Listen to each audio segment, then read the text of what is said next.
Hello students.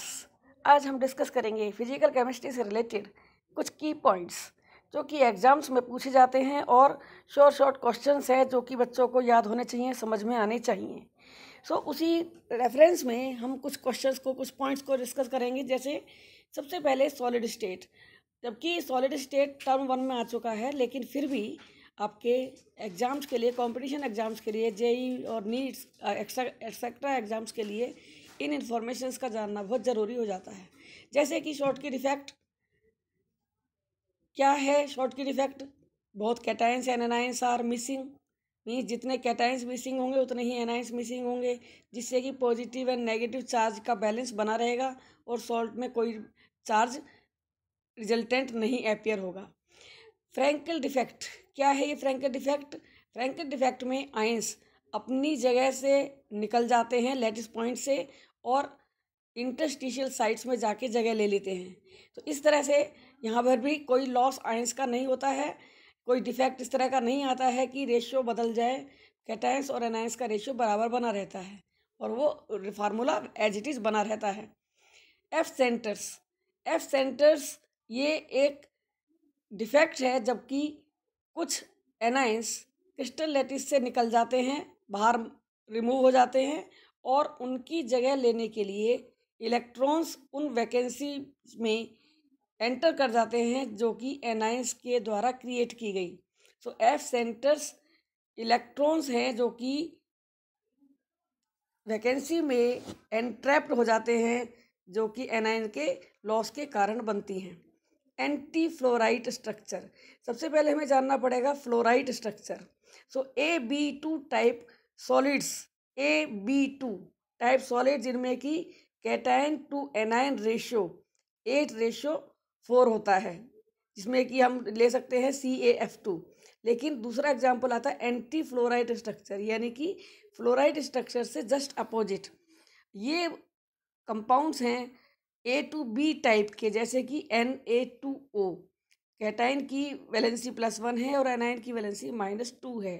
तो ऐसे conditions में कैटाइंस और एनायंस का जो रेशियो होगा, वो कोऑर्डिनेशन नंबर, उनके बीच में जो रेशियो होगा कोऑर्डिनेशन नंबर्स का, वो होगा 4:8। Means sodium plus ions rounded होंगे 4 एनायंस के द्वारा और हर एक एनायन O-2 सराउंडेड होगा 4 Na+ आयंस के द्वारा। इस तरीके से एंटी फ्लोराइड स्ट्रक्चर का फार्मूला A2B टाइप होगा। वन मोर क्वेश्चन हो सकता है, NaCl is heated in presence of sodium vapours.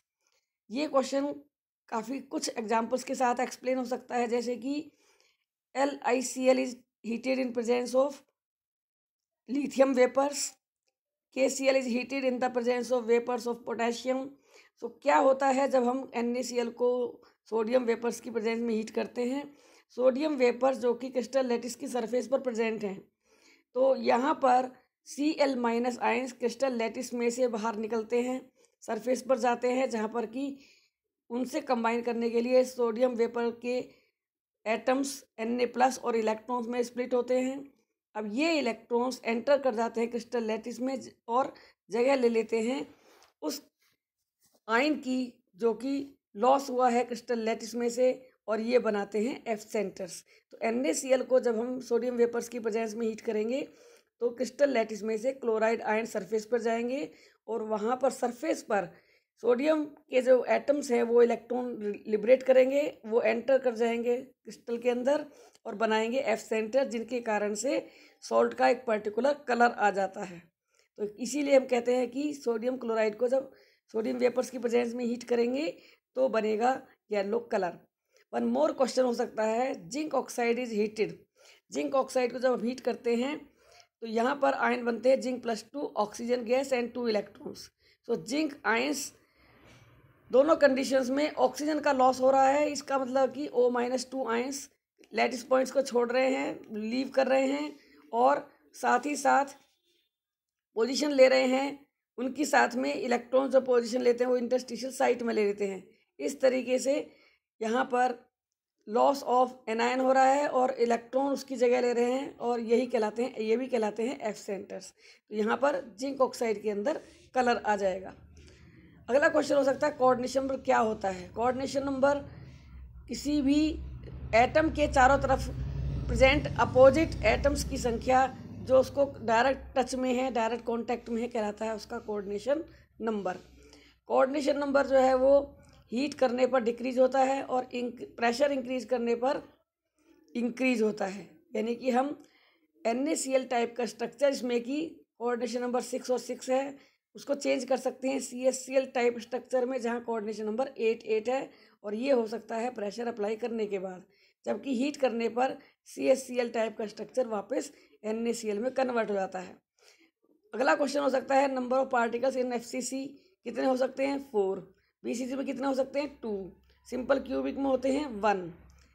Coordination number in square close packing ये होता है 4, और कोऑर्डिनेशन नंबर हेक्सागोनल में होता है 6।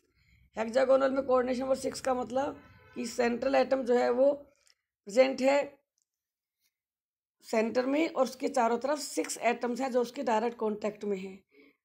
इसी तरीके से अब हम ले सकते हैं चैप्टर सॉल्यूशन में की पॉइंट्स, जैसे कि आपको लर्न करना है सारी definitions, molarity, molality, mole fraction, normality. Second point हमें स्टडी करना होता है हेनरीज पॉइंट। हेनरीज पॉइंट की स्टेटमेंट को याद रखेंगे कि pressure of the gas above the solution is directly proportional to the mole fraction of this gas inside the solution. Pressure is equal to KH(x). KH कहलाता है Henry's constant, and Henry's constant temperature के directly proportional है, और KH Henry's constant solubility के inversely proportional है। Colligative properties, colligative properties depend करती हैं number of particles पर, यानी कि कितने आयंस, कितने एटम्स, कितने मॉलिक्यूल्स प्रेजेंट होंगे। आई factor observed colligative property divide by calculated colligative property. 6 point NaCl में आई फैक्टर होगा number of ions after reaction divide by before reaction. तो यहाँ पर देखेंगे कि NaCl आयोनाइजेशन होने पर 2 आयंस में टूट जाता है, तो इसका मतलब है कि यहाँ पर टोटल आयंस प्रेजेंट हैं आफ्टर रिएक्शन 2 और बिफोर रिएक्शन थे 1, तो इसका आई फैक्टर हो जाता है 2। इसी तरह से Na2SO4 के केस में आयंस की संख्या होती है आफ्टर आयोनाइजेशन 3, सो इसका आई फैक्टर हो जाएगा 3/1 = 3। ये हैं फिजिकल पॉइंट्स, की points for physical chemistry. More number of ions more I factor, ध्यान रखना पड़ेगा कि जितना ज़्यादा नंबर ऑफ आयंस होंगे उतना ही ज़्यादा होगा आई फैक्टर। और delta TF means elevation in, delta TF means depression in freezing point, and delta TF depression in freezing point is directly proportional to i factor. तो इस तरह से हम कंपेयर कर सकते हैं ग्लूकोज, NaCl, MgCl2 और एल्यूमिनियम क्लोराइड को। यहाँ पर जितने ज़्यादा आयंस प्रेजेंट होंगे उतना ही ज़्यादा होगा depression in freezing point. Boiling point of the solutions ये भी डायरेक्टली प्रोपोर्शनल है आई फैक्टर के, यानी कि जितना ज़्यादा आई फैक्टर होगा सॉल्यूशन का बॉइलिंग पॉइंट उतना ही ज़्यादा होगा। ग्लूकोज जिसमें कि 1 मॉलिक्यूल प्रेजेंट रहता है before and after reaction dissolution, NaCl2 ions हो जाते हैं, MgCl2 में 3 आयंस हो जाते हैं, एल्यूमिनियम क्लोराइड में 4।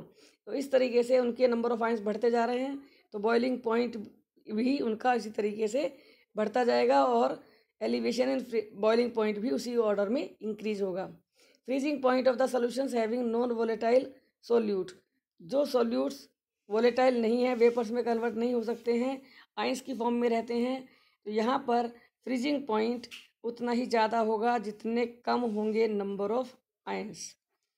ऑस्मोटिक प्रेशर बेस्ट क्वालिटी है, एक कोलिगेटिव प्रॉपर्टी है किसी भी पॉलीमर के मॉलिक्यूलर मास को कैलकुलेट करने के लिए, और इसका कारण ये है कि बाकी सारी प्रॉपर्टीज जो कि elevation boiling point, depression in freezing point and relative lowering in vapour pressure, ये सब क्योंकि मॉलिक्यूलर मास के इनवर्सली प्रोपोर्शनल हैं, तो जितना ज़्यादा मॉलिक्यूलर मास होगा इन वैल्यूज़ में वैल्यू उतनी ही कम आएगी और जिसको कि हम आसानी से मेजर नहीं कर सकते। बट ऑस्मोटिक प्रेशर को हम इजीली मेजर कर सकते हैं और इस तरीके से हम ऑस्मोटिक प्रेशर पॉलीमर्स के लिए यूज कर सकते हैं उनका मॉलिक्यूलर मास निकालने के लिए।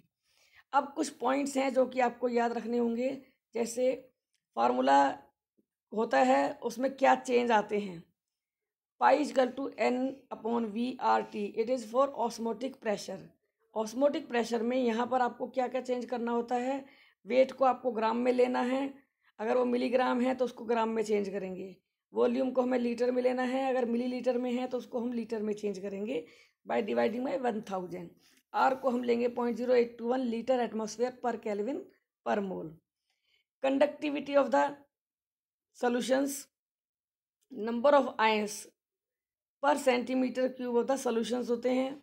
ये आपका चैप्टर आ जाता है केमिकल काइनेटिक्स के लिए और इलेक्ट्रोकेमिस्ट्री से रिलेटेड है।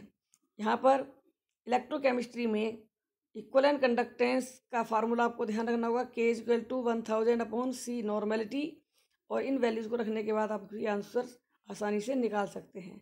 स्टैंडर्ड इलेक्ट्रोड पोटेंशियल SHE हमेशा 0 होता है, क्योंकि हाइड्रोजन जो है वो 1 इलेक्ट्रॉन ले सकता है या दे सकता है, इसकी वैल्यू यहाँ पर 0 मानी गई है, और बाकी सब इलेक्ट्रोड्स की वैल्यू इसके कंपैरिजन में ही ली जा सकती है। Nernst equation in electrochemical cells, Nernst equation is very important question for exams.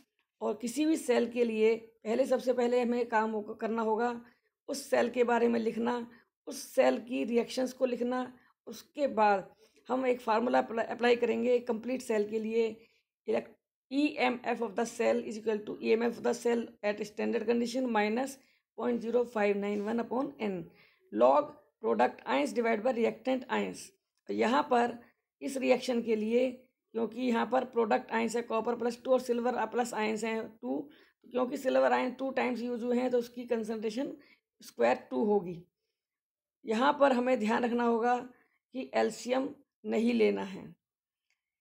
Free energy change delta G का रिलेशन हम electrode potential and EMF of the cell से ले सकते हैं, और ये होगा -NFE0 सेल। N होगा number of electrons involve in the chemical reaction, F होगा Faraday value 96500 coulomb, and E0 cell हम सेल के लिए कैलकुलेट करके उसको यूज कर सकते हैं।